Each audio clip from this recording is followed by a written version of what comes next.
All right, settle down, everyone. Big Short Club is live. We've got Morgan, Mr. Fundamental here, probably just finished reading a 100-page white paper on why Shiba Inu is undervalued. Mate, we look at charts here, not dissertations.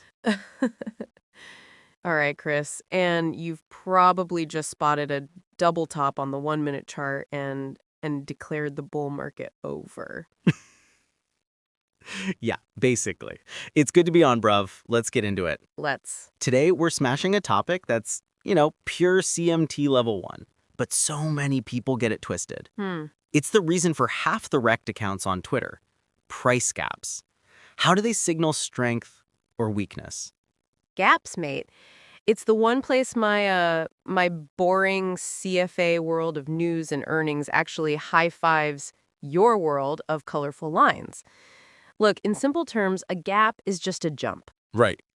Price closes at 100 quid, some mad news drops overnight, and it opens the next day at 105. That black hole on the chart between 100 and 105, where literally zero trades happened, Yeah. that's your gap up. Simple as that. It's a leap of faith from the market. But listen up, because not all gaps are born equal. Okay. There are 4 types, and if you can't tell them apart, you're just gambling. Let's start with the most dangerous one for new traders, the common gap. The decoy. This is the gap you see when a market is going absolutely nowhere, just chopping sideways in a range. Right. You'll see these little insignificant gaps happen on low volume. They're just noise. Market indigestion. And what happens to these gaps, Morgan? They almost always get filled. Always. The price just meanders back and closes the gap, often within a few days.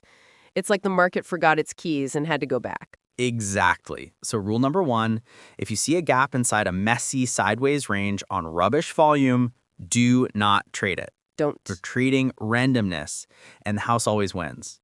Now, let's talk about the main event, the one that gets the blood pumping, the breakaway gap. Yes, this is the starting pistol for a new trend. Picture this. A stock has been stuck under a massive resistance level for months. A ceiling. Then boom, some game-changing news hits. FDA approval, takeover bid, massive earnings beat. The next morning, the price doesn't just open higher, it gaps clear over that ceiling. And the one thing you need to see, the absolute non-negotiable confirmation, is volume. Volume. You need to see a sick amount of volume, 3, 4, 5 times the daily average. It looks like a skyscraper on your volume bars. That's your signal that the big money, the institutions, are piling in. This ain't retail FOMO. This is a seismic shift. And this is where we need to bust the biggest myth in trading. Chris, what does your Uncle Barry always say about gaps? In a mock old man voice, "Don't you worry, son. All gaps get filled eventually." No, stop listening to Uncle Barry. Waiting for a true breakaway gap to fill is financial suicide. Right. You will miss the entire move. That gap has just created a new floor. The market has fundamentally repriced the asset. You trade with the gap, you don't bet against it. So true. The breakout is confirmed. The trend is on. But what happens a few weeks later when the trend is in full swing? You get the runaway gap, or what I call the FOMO gap. Yeah. And I mean, the move is already well underway. All the traders who were too scared to buy the breakout are now sweating watching the train leave the station. They can't take it anymore, they pile in, and their panic buying creates another gap up right in the middle of the trend. The old-timers call it a measuring gap. It's not an exact science, but the theory is that this gap often marks the halfway point of the entire move. Okay. So if a move starts at 100 quid and the runaway gap happens at 150, it gives you a rough idea to maybe target 200. It's a way to gauge the trend's maturity. It's basically rocket fuel for an existing trend. Hmm. It's a sign of extreme strength. You can even use it to add to a winning position. Now, but every party has to end, right? And that brings us to the final and most treacherous gap, The exhaustion gap. This one is the great imposter. It happens late in an established uptrend, and it looks like another powerful runaway gap. It looks like it. But it's a trap. There are two telltale signs it's the end of the line. First, the volume is not just high, but it's utterly insane. Right. It's climactic. It's the definition of a buying frenzy. It's what we call euphoria. Exactly. Illustrating, everyone is gassed. Your Uber driver is telling you to buy the stock. That's the vibe. What's the second sign, Morgan? The price action after the gap is pathetic. Pathetic. It gaps up on this biblical volume and then nothing. It stalls. Or worse, it closes the day near its lows, forming a weak or bearish reversal candle.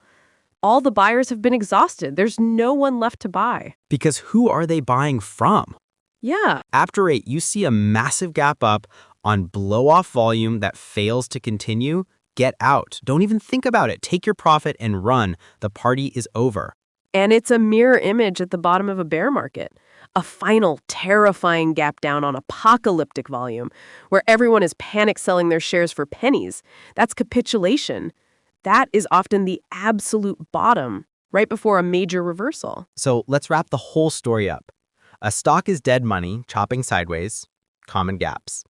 Yep. Then huge news causes it to break away gap out of the range on massive volume, starting a new uptrend.